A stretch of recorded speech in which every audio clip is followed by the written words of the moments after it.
Pinili, ngayong Biyernes ang mensahe sa iyong mga kamay ay hindi humihingi sa iyo na habulin ng isang damdamin. Hinihiling nito na kilalanin mo ang isang panahon na nanatiling napakalapit sa iyong puso.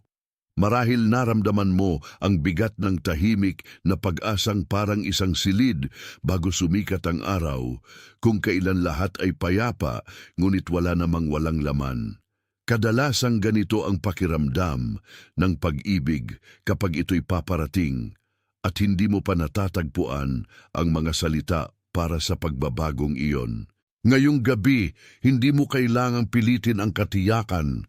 Kailangan mong mapansin kung ano na ang simulang mapansin ng iyong espiritu.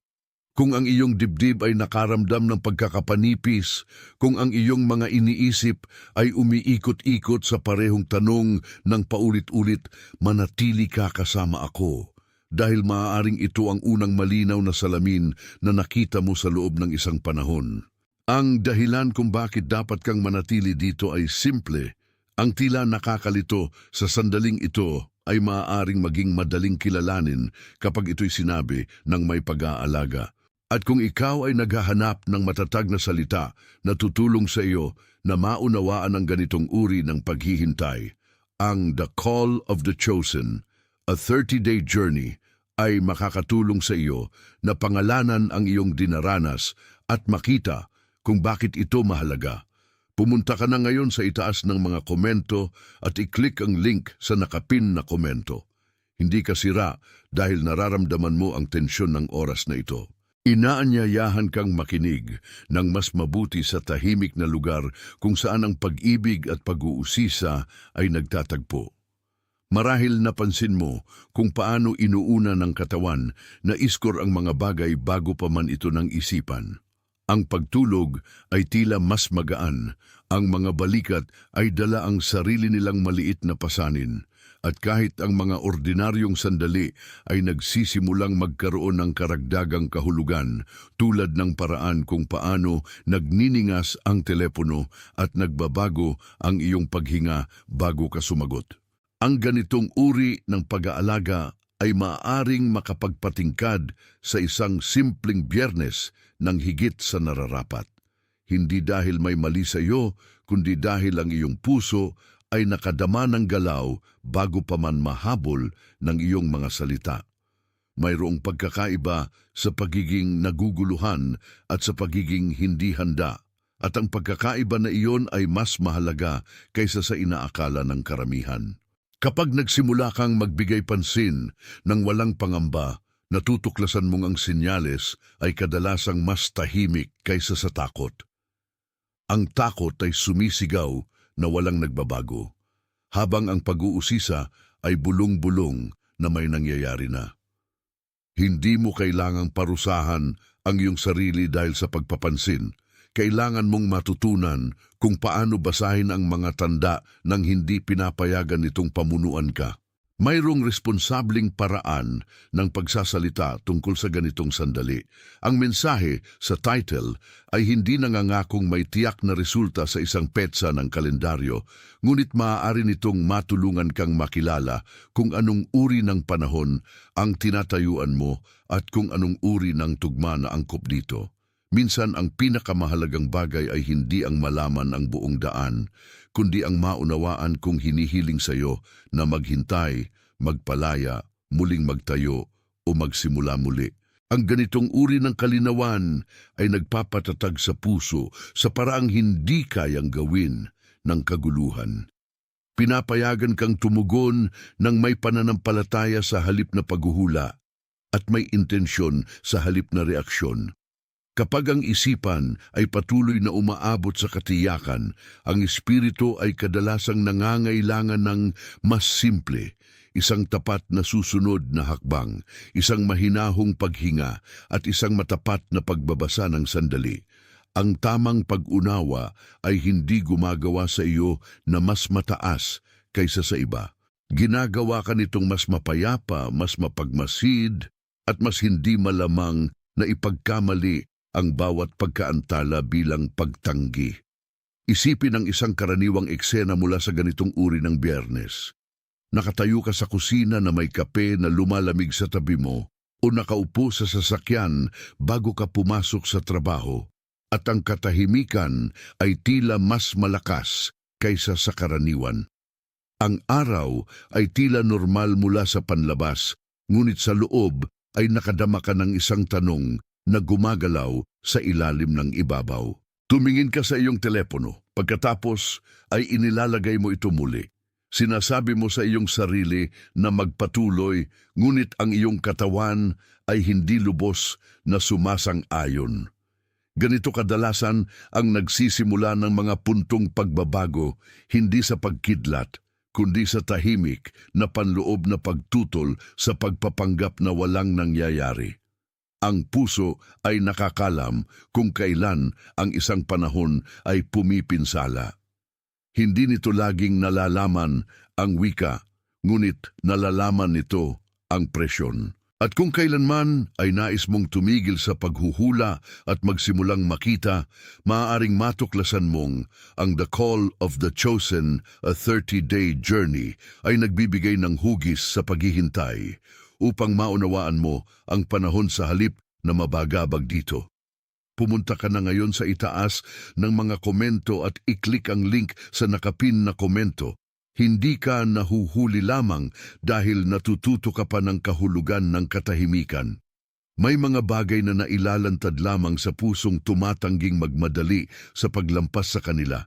Kapag ang isang tao ay nakatayo sa loob ng hindi malinaw na panahon, ang paghahambing ay nagiging isa sa mga pinakamalakas na nakakadistraksyon. Tumingin ka sa ibang mga tao at inakalang ang kanilang landas ay mas malinis, ang kanilang pagkakataon ay mas tiyak, at ang kanilang... Pansin, kailangan mong maghanda ngayon. Naghanda ako ng eksklusibong material para sa mga nararamdamang inihiwalay para sa mas dakilang layunin, ngunit nabubuhay na napapaligiran ng ingay, mga abala at mental overload. Ito ay isang 30 araw na paglalakbay na magbabago sa iyong buhay. Isang ginagabayang landas upang protektahan ang iyong isipan at maghanda sa darating na may pang-araw-araw na pagsasanay sa focus, limitasyon at disiplina. Itigil mo na ang pakikipag-usap sa ingay. Matutunan mong tukuyin ang mga abala bago kanila kontrolin at palakasin ang iyong isipan. Available din sa immersive audio version. Mahigit 10,000 mambabasa na ang nagbago ng kanilang buhay sa pamamagitan ng 30 araw na paglalakbay. Libu-libong tao na ang nagsimula sa pagbabagong ito, mga taong tulad mo na pagod na sa pamumuhay sa ulap, mga ordinaryong taong nagdesisyon nang ihinto ang pagtanggap sa mental chaos. Samantalahin ang limitadong panahon na alok na ito sa buwan lamang na ito. I-access ang iyong link sa ibaba mismo sa itaas ng mga komento. Ang mga sagot ay mas madaling hanapin, ngunit ang paghahambing ay halos laging ginagawang patunay ang sakit. Maaari nitong itulak ka sa presyon kung saan ang bawat araw ay tila isang deadline at ang bawat paghinto ay tila pagkabigo. Kaya ang pag-uusisa ay mahalaga rito. Hindi ka hinahangad na kopyahin ang takbo ng iba. Hinihiling sa iyo na maunawaan ang iyong sarili. Ang isang panahon ng pag-ibig na paparating ay maaring magpagalaw ng pag-asa, ngunit maaari rin itong pag-alusin ang takot dahil ang pag-asa ay inilalantad kung saan ang iyong kontrol ay pinakahina. Hindi iyon dahilan upang umatras. Ito ay dahilan upang maging matapat sa iyong dala-dala. Mas lalong tumitibay ang kapayapaan habang lumalalim ang pagtitiwala sa Diyos. At habang lumalalim ang pagtitiwala sa Diyos, mas malaki ang puwang para sa kapayapaan na magsalita. Dito maraming mambabasa ang nagsisimulang mapansin ang pagkakaiba sa paghihintay at pagkalutang-lutang. Maraming mambabasa na dumating na nalilito o pagod sa paghihintay ay nagsabing, ang material ay nakatulong sa kanila na mas malinaw na maunawaan ang kanilang panahon, ayusin ang kanilang mga panalangin o tumigil sa pagbibigay kahulugan sa bawat katahimikan bilang pag-iwan. Ang ganitong uri ng kalinawan ay hindi nagpupwersa ng resulta. Binibigyan ka nito ng puwang na huminga sa loob ng proseso. Tinutulungan kang makita kung ang iyong dinaranas ay isang saradong pinto, isang paghahanda, isang pagpapalaya o isang pagsisimula na hindi pa lubos na nabubuo. Kung ikaw ay nagnanais ng ganitong uri ng nakabatay na pag-unawa, ang The Call of the Chosen, a 30-day journey ay nag-aalok ng paraan upang suriin ang ingay at tumugon ng may karunungan. Pumunta ka na ngayon sa itaas ng mga komento at i-click ang link sa nakapin na komento. At pagka nagsimula mong pangalanan ang panahon, ang takot dito ay nagsisimulang mawalan ng hawak. Kaya maaari kang lumipat mula sa reaksyon patungo sa pagkilala na isang mas tahimik at mas matatag na lugar upang tumayo. Ang isang maingat na puso ay natututo na hindi ang bawat pagkaantala ay nangangahulugan ng pagtanggi. Minsan ang pagkaantala ay tanging lugar kung saan ang katotohanan ay nagiging malinaw. Minsan ang nakasasakit ay hindi ang paghihintay mismo, kundi ang presyo na ipaliwanag ang paghihintay bago pa man ito tapos na magsalita. Kaya ang distraksyon ay maaaring maging mapanganib. Sinusubukan nitong ipamuhay ka ng masyadong mabilis para sa iyong sarili. Sinasabi nitong kumapit sa mga sagot na nasa ibabaw lamang, pilitin ang kahulugan at tawaging pananampalataya ang pangamba. Ngunit ang pag-ibig na paparating sa ganitong panahon ay kadalasang nangangailangan ng pagtitiis, hindi ng pagganap. Hinihiling nitong manatiling gising nang hindi nagiging nagmamadali. Hinihiling nitong panatilihing bukas ang iyong espiritu nang hindi hinihiling ang kontrol. Maaari mong maramdaman ang pagkakaiba sa iyong sariling paghinga kapag pinili mo ang landas na iyon. Ang mga balikat ay bumababa ng kaunti. Ang panga ay lumuluwag. Ang isipan ay tumitigil sa pag-uulit-ulit ng bawat posibleng resulta. Hindi iyon kahinaan. Ito ang simula ng pag-uusisa. Alam ni David ang tungkol sa pamumuhay, sa bigat ng pangako, bago pa man maging malinaw ang landas. Siya ay pinahiran ng langis, bago itinatag, nakita bago naging ligtas, at ang puwang na iyon sa pagitan ng pagkilala at pagtupad ay nangangailangan ng higit pa sa kaguluhan. Nangangailangan ito ng pagtitiis. Ang iyong karaniwang buhay ay maaaring hindi mukhang palasyo o larangan ng digmaan, ngunit ang parehong uri ng tensyon ay maaaring umiral sa tahimik na silid, sa mesa o sa gitna ng mensahe na hindi mo alam kung paano sagutin. Maaari kang tinatawag at reng kagandaw mohu. Maaari kang pinili at reng shu si Jan. Ang katotohanan iyon ay hindi nagpapababa sa sandali. Pinapalalim nito. Ipinapaalala nito sa iyo na ang mga makabuluhang panahon ay bihirang dumating na may perpektong paliwanag. Dumating ito na may sapat na liwanag para sa pagsunod, hindi sapat para sa kontrol. At kung nakaramdam ka ng strain ng puwang na iyon, hindi ka nag-iisa dito. Ang pagwawalang bahala sa isang senyales ay bihirang nagpapawi dito. Mas madalas, ito ay bumabalik sa parehong pattern, tanging mas mabigat. Ipinapaulit-ulit mo ang parehong usapan, tinitingnan ang parehong mensahe, tinatanong ang parehong tanong sa ibang tono. Nagsisimula kang mawalan ng kapayapaan nang hindi namamalayan kung saan ito napunta. Ganito ang pagkaantala ay nagiging mahalaga. Hindi dahil ang paghihintay mismo ay nakakapinsala, kundi dahil ang hindi sinuring paghihintay ay maaaring magpawi ng pansin, magpahina ng tapang, at gawing mas mahirap ang pagsunod kaysa sa tunay nitong kalagayan. Kung ikaw ay namumuhay sa siklong iyon, huwag mong sisihin ang iyong sarili. Mapansin mo ito. Mapansin mo kung paano ang pagod na puso ay maaaring magkamali sa pag-uulit bilang direksyon at ang takot bilang karunungan. May awa sa maagang pagpapansin. May kalayaan sa pagtanggi na payagan ang pagkalilito na maging iyong karaniwang atmosfera. Ang puso ay hindi kailangang mabuhay na nakulong sa sarili nitong ingay. Tatlo. Ang mensahe sa title ay patuloy na bumabalik dahil may dahilan, at ang dahilan ay hindi presyon. Ito ay anyaya. Inaanyayahan kang makita ang Biyernes na ito hindi bilang isang mahiwagang switch, kundi bilang isang makabuluhang hangganan kung saan ang iyong tugma ay mahalaga. Ang tunay na hidwaan ay kadalasang hindi sa labas mo.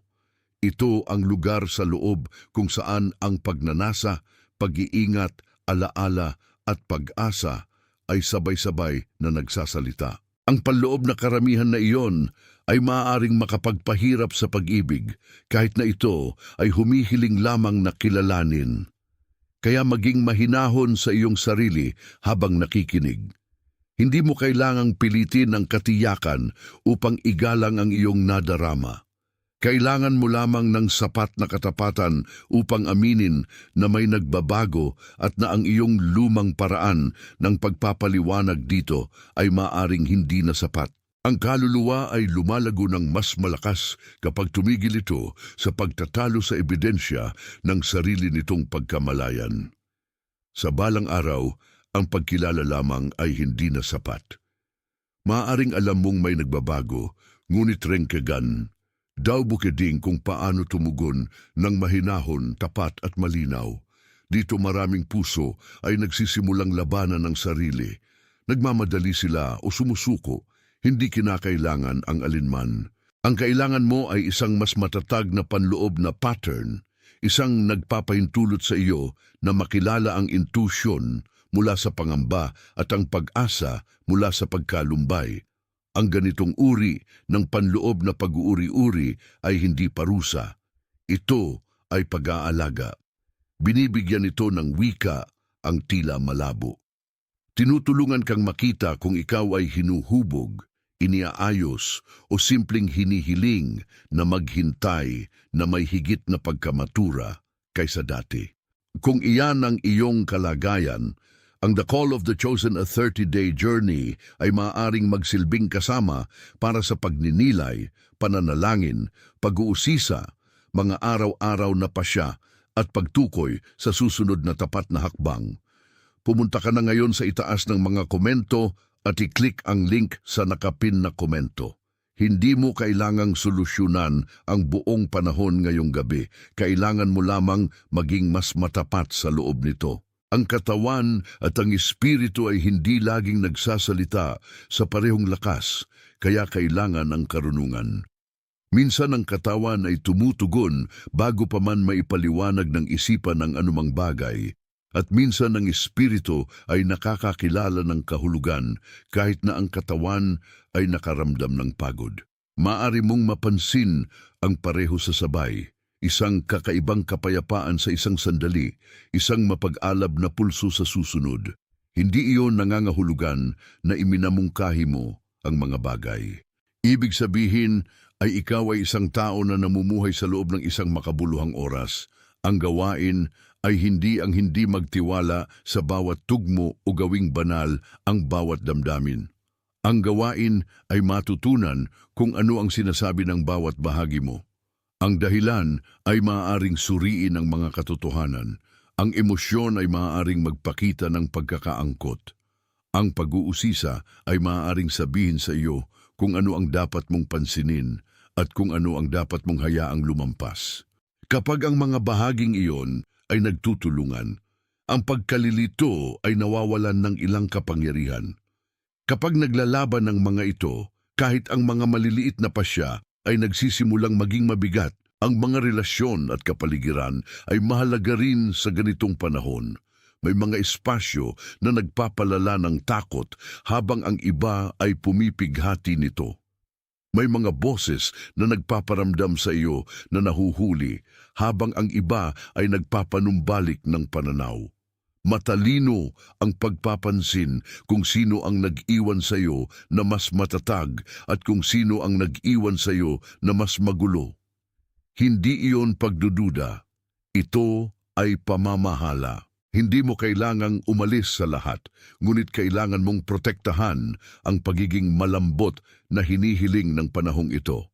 Ang tahimik na lakad, ang mas mabagal na tugon, ang silid na may mas kaunting ingay, ang sandali na walang screen sa iyong kamay, ay maaaring lahat na maging mga gawa ng awa.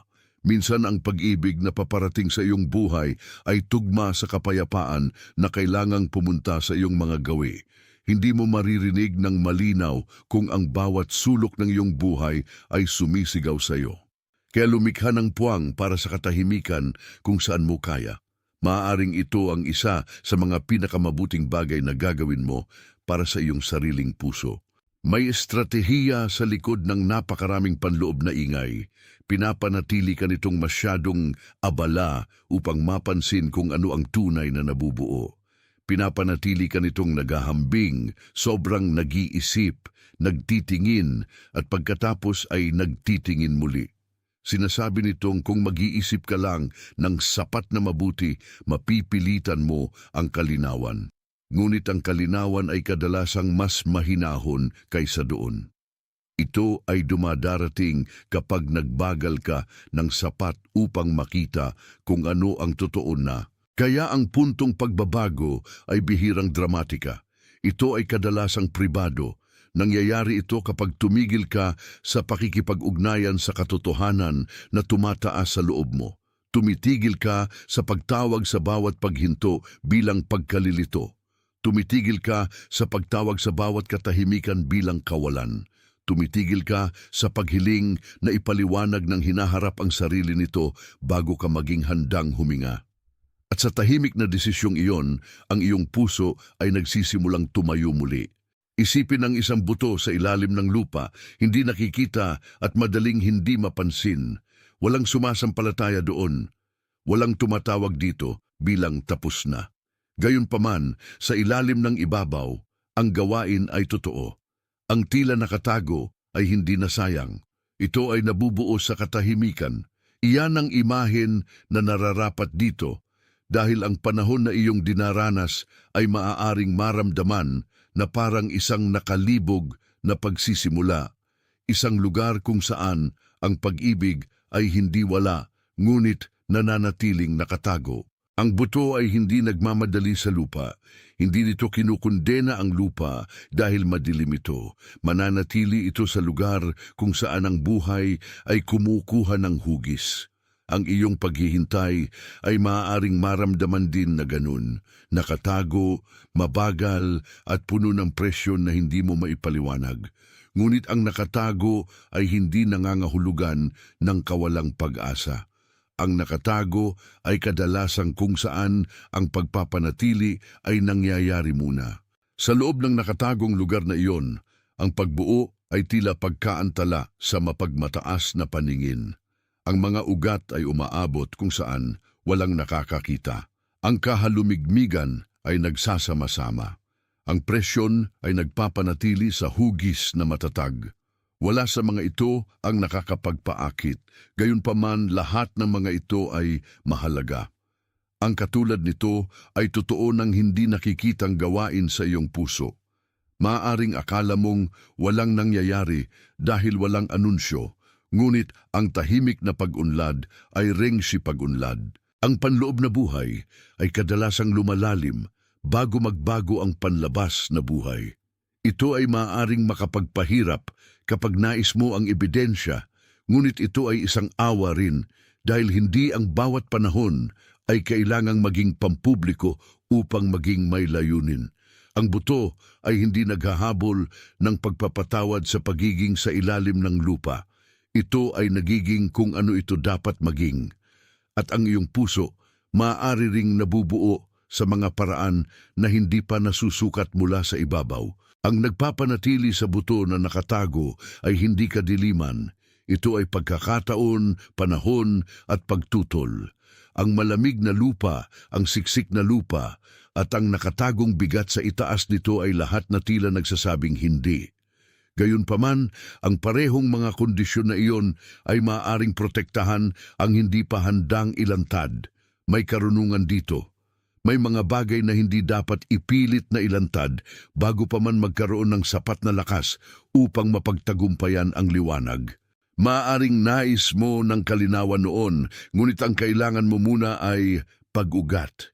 Maaaring nais mo ng patunay, ngunit ang kailangan mo muna ay paghahanda.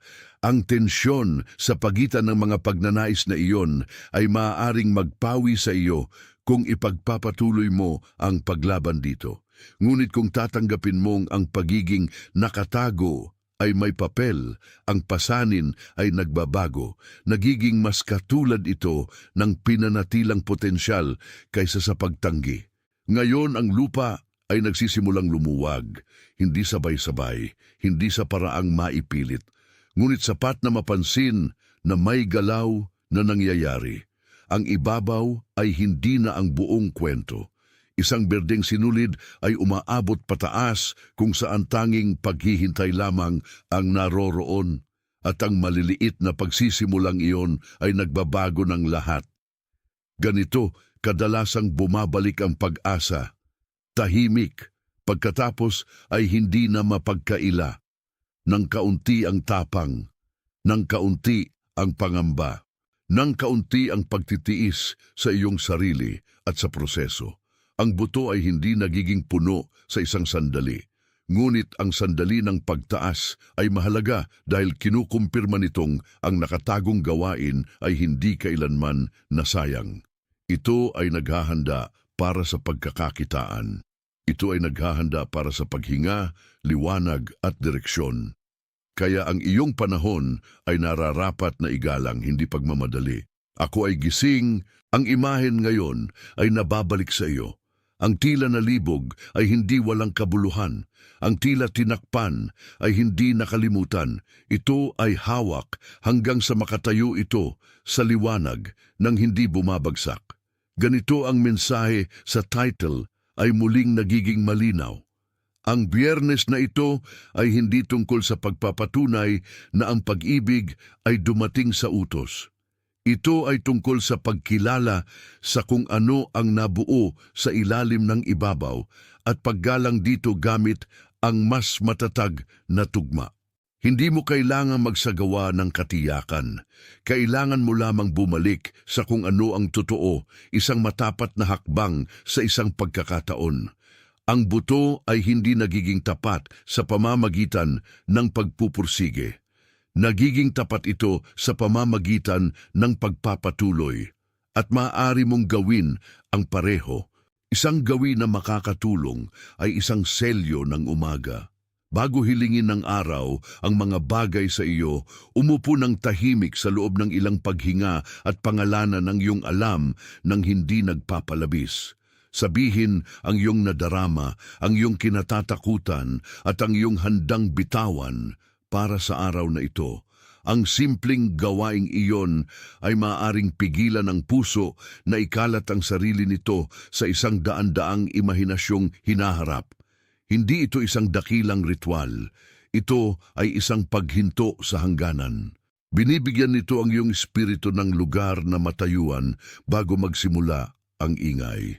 Kung ikaw ay nagigising na pagod na mula sa kawalan ng katiyakan ng kahapon, ito ay maaaring maging isang maliit na awa.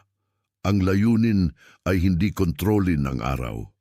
Ang layunin ay magsimula mula sa katotohanan sa halip na pangamba. Isa pang gawi ay isang pagsusuri ng kapayapaan kapag ang silid ay nagiging maingay sa loob ng iyong isipan. Ilagay ang telepono pababa, hugasan ang isang tasa o tumayo sa bintana at itanong sa iyong sarili kung aling mga iniisip ang nagbubunga ng kapayapaan at kung alin ang nagbubunga ng presyon. Hindi mo kailangang magtiwala sa bawat urgent na pag-iisip lamang dahil ito ay dumating na may intensity. Ang ilan sa mga pag-iisip ay mga echo lamang ng takot. Ang ilan ay mga anyaya sa mapagpasensyang aksyon. Ang ilan ay simpleng lumang alaala na sinusubukang magbihis bilang propesiya. Kapag lumikha ka ng puwang upang sabihin ang pagkakaiba, ang iyong susunod na galaw ay nagiging mas simple. Maaari kang magsulat ng isang linya sa isang notebook, magpadala ng isang matapat na mensahe o piliing hindi magpadala ng isa. Iyon ay rengsi pag-unlad. Ang pananampalataya ay kadalasang tila maliit, malinis na mga pasya na ginawa ng walang drama. Ang proteksyon sa ganitong panahon ay maaari ring maging mga limitasyon. Hindi dahil isinasara mo ang iyong sarili, kundi dahil pinoprotektahan mo ang malambot. Ang ilang oras malayo sa patuloy na daloy ng opinyon ay maaaring maging awa na kailangan mo. Ang mas mabagal na tugon ay maaaring pigilan ka sa pagsasalita mula sa takot. Ang saradong pinto ay maaaring maging eksaktong hugis ng karunungan ngayon. Minsan, ang pag-ibig na paparating ay kasama ng grasya upang tumigil sa pagbubuhos ng iyong sarili sa mga lugar na nagkalilito lamang sa iyo. Ang mga limitasyon ay hindi parusa kapag pinapanatili ang kapayapaan. Ito ay isang anyo ng pag-aalaga. Pinapanatili nitong ang iyong pansin ay hindi tumutulo sa lahat ng dako. At ang pansin ay mahalaga kapag ang puso ay natututo kung paano makinig muli. Ang iyong pamamahala ay mas mahalaga kaysa sa iyong intensity. Ang isang malinaw na pasya ay maaaring gumawa ng mas mabuti kaysa sa isang dosenang nagmamadaling reaksyon. Piliin ang susunod na matapat na bagay. Ibalik ang mensahe kapag ang iyong espiritu ay sapat na matatag upang sumagot ng mabuti. Tanggingan ang usapan na nagpaparami lamang ng pagkalilito. Umuupo sa katahimikan kung ang katahimikan ang nagpapanatili sa iyo sa pagsasalita ng masyadong mabilis. Wala sa mga ito ang pasibo. Ito ay may disiplina. Ipinapakita nitong hindi ka pinapayagan na ang pagmamadali ang mamuno sa iyo. Natututo kang gumalaw na may responsibilidad. Ganito ang puso ay lumalago sa isang panahon na tila delikado. Tumitigil ito sa pagtrato sa bawat damdaming utos at nagsisimulang tratuhin ang kapayapaan bilang gabay. Maaari kang mag-type ng "Ako ay handa." Ang isang maliit na pahayag ay maaaring mas mahalaga kaysa sa inaakala ng mga tao. Hindi dahil ang mga salita ay lumilikha ng himala, kundi dahil inaayon nito ang tagapakinig sa kung ano ang tunay na nagiging totoo. Kung ang buto ay tumataas na, ang pagiging handa ay hindi tungkol sa pagiging perpekto. Ito ay tungkol sa pagpapahintulot. Ito ay tungkol sa pagsasabing oo sa susunod na tapat na hakbang kahit pa bago makita ang bawat detalye. May bahagi sa iyo na alam na ang iyon. May bahagi sa iyo na naghintay na tumigil sa pag-aalinlangan at magsimulang mabuhay mula sa mas mahinahong sentro. Ang panloob na kasunduang iyon ay nararapat na igalang. Inililipat ka nito mula sa pasibong pagmamasid patungo sa aktibong pamamahala. Hindi mo kailangang magpilit ng resulta. Kailangan mong maging handa sa uri ng kalinawan na nangangailangan ng tapang. Kapag ang puso ay naging handa, kadalasan ito ay nagiging mas simple. Ang sobrang ingay ay nagsisimulang mawala. Ang pangangailangan na sobrang magpaliwanag ay lumuluwag. Ang patuloy na pag-uulit-ulit ng mga posibilidad ay nawawalan ng ilang hawak. Nakikita mo ng mas malinaw na ang mahalaga ngayon ay hindi kung ang bawat tanong ay sinagot na, kundi kung handa ka bang tumugon ng may karunungan. Ang imahe ng buto ay rengchiyo, dahil ang paglago ay bihirang maingay sa una. Gayunpaman, kahit ang tahimik na paglago ay nagbabago ng kung ano ang mangyayari susunod, binabago nito ang iyong pananalangin, binabago nito ang iyong paghinto, binabago nito ang iyong hindi na pinapayagan sa iyong sariling isipan, kaya ang panahon ay nararapat na mabigyan ng maingat na pansin. Itinuturo nito sa iyo kung paano manatiling bukas ng hindi nagiging hindi matatag. At kung nais mo ng kasama para sa ganitong uri ng tapat na katatagan, ito ang dahilan kung bakit maraming mambabasa ang bumabalik sa mga pahinang ito kapag sila ay pumapasok sa isang bagong panahon. Ang The Call of the Chosen, a 30-day journey, ay kapaki-pakinabang kapag ang pagkilala ay hindi na sapat at kailangan mo ng tulong upang isalin ang pagkamalayan sa araw-araw na gawi. Makakatulong ito sa iyo na panatilihin ang iyong pagtayo habang iniuuri ang pagkakaiba sa pagitan ng takot at direksyon at sa pagitan ng pagmamadali at kapayapaan. Pumunta ka na ngayon sa itaas ng mga komento at i-click ang link sa nakapin na komento. Hindi mo kailangang gumalaw ng mabilis upang gumalaw ng mabuti. Ang tamang susunod na hakbang ay kadalasang mas tahimik kaysa sa hinihiling ng takot. Tulad ng mensaheng ito, kung ito ay dumating bilang isang tahimik na amen sa iyong puso. Hindi upang magsagawa ng pagsang-ayon, kundi upang payagan ang iyong panloob na pagpapahintulot na salubungin ang katotohanan ng mahinahon. May mga bagay na hindi nangangailangan ng malakas na tugon upang maging totoo. Ang tahimik na oo ay sapat. Ibahagi ito sa isang taong pumunta sa iyong isipan, lalo na kung sila ay malambot, naghihintay o sinusubukang hindi maling basahin ang kanilang sariling panahon. Ibahagi ito sa taong nagdala ng pag-asa at pag-iingat sa parehong paghinga. Minsan ang pag-aalaga ay tila pagbibigay sa isang tao ng isang pangungusap na nagpapatatag sa kanila kapag ang kanilang sariling mga iniisip ay pagod na. Ito ay maaaring maging isang gawa ng awa. Ako ay pinili. Kapag sinabi mo iyon, huwag mong sabihin ito bilang isang pagganap. Sabihin ito bilang pagkilala. Hayaan itong manatili sa mga bahagi mo na ring kaganda o bukeding dahil ang pagkakakilanlan ay kadalasang ang unang bagay na ibinabalik ng kapayapaan. Hindi ka hinihiling na ipagpalagay na ang paghihintay ay madali. Hinihiling sa iyo na tandaan na ang pagiging pinili ay hindi katulad ng pagiging iniwan sa pagkalilito. Ibig sabihin ay ang iyong buhay ay may kahulugan kahit na ang landas ay ring Jishu unfolding. Ang katotohanan iyon ay umaabot ng mas malalim kaysa sa mood. Umaabot ito sa lugar kung saan ang takot ay sinusubukang baguhin ang iyong pangalan. At kapag ang takot ay nawawalan ng kapangyarihang iyon, ang puso ay sa wakas ay maaaring magpahinga sa kung ano ang alam nito. Ang nananatili pagkatapos ng lahat ng ingay ay hindi lamang isang damdamin, kundi isang mas malinaw na paraan ng pamumuhay. Ang pamagat ay humakbang sa iyo sa pagkilala, sa tensyon ng katawan, sa ugat ng panloob na presyon, at sa nakatagong gawain ng buto sa ilalim ng lupa.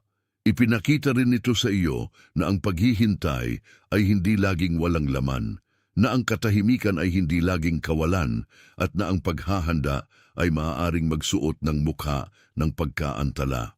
Kapag nagsimula kang makita ang iyon, ang iyong mga pasya ay nagbabago. Tumitigil ka sa pagmamadali sa mismong lugar kung saan ang karunungan ay nabubuo. Tumitigil ka sa pagbibigay kahulugan sa bawat tahimik na pag-uunat bilang pagkawala. Nagsisimula kang magtiwala na ang ilang pag-ibig ay paparating sa pamamagitan ng pagtuturo sa iyo kung paano ito tanggapin ng may mas matatag na puso. Kaya ang pag-uusisa ay mahalaga sa oras na ito. Pinoprotektahan nito ang pag-asa mula sa pagiging pangamba at pinapanatili ang pagnanasa mula sa pagiging pagkalilito. Natututo kang tumayo sa loob ng sandali nang hindi isinusuko ang iyong kapayapaan dito. Ikaw ay pinili upang dalhin ang kapayapaan kung saan ang takot ay mas nais na mamuno.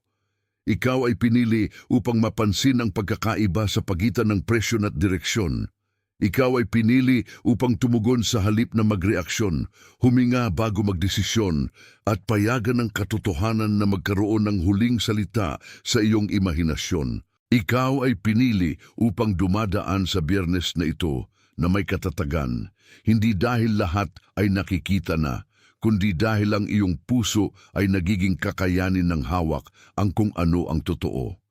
Sa buong mundo, may iba na nakaupo sa mga tahimik na silid, nagmamaneho pa uwi sa takip silim, naglalabas ng mga pinggan pagkatapos ng isang mahirap na usapan, o tumitingin sa kanilang sariling mga telepono na may parehong panloob na hapdi.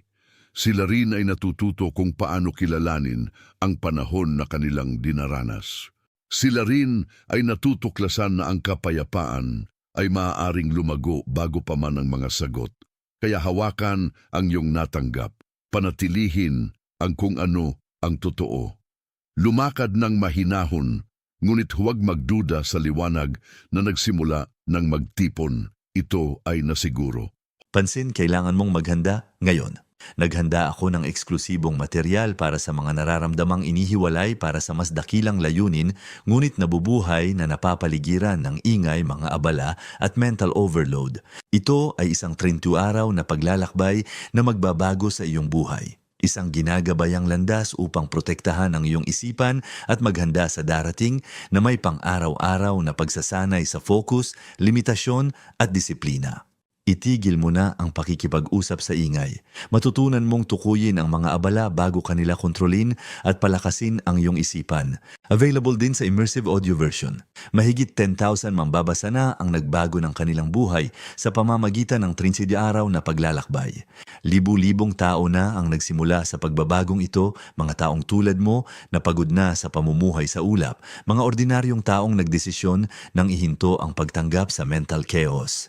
Samantalahin ang limitadong panahon na alok na ito sa buwan lamang na ito. I-access ang iyong link sa ibaba mismo sa itaas ng mga komento.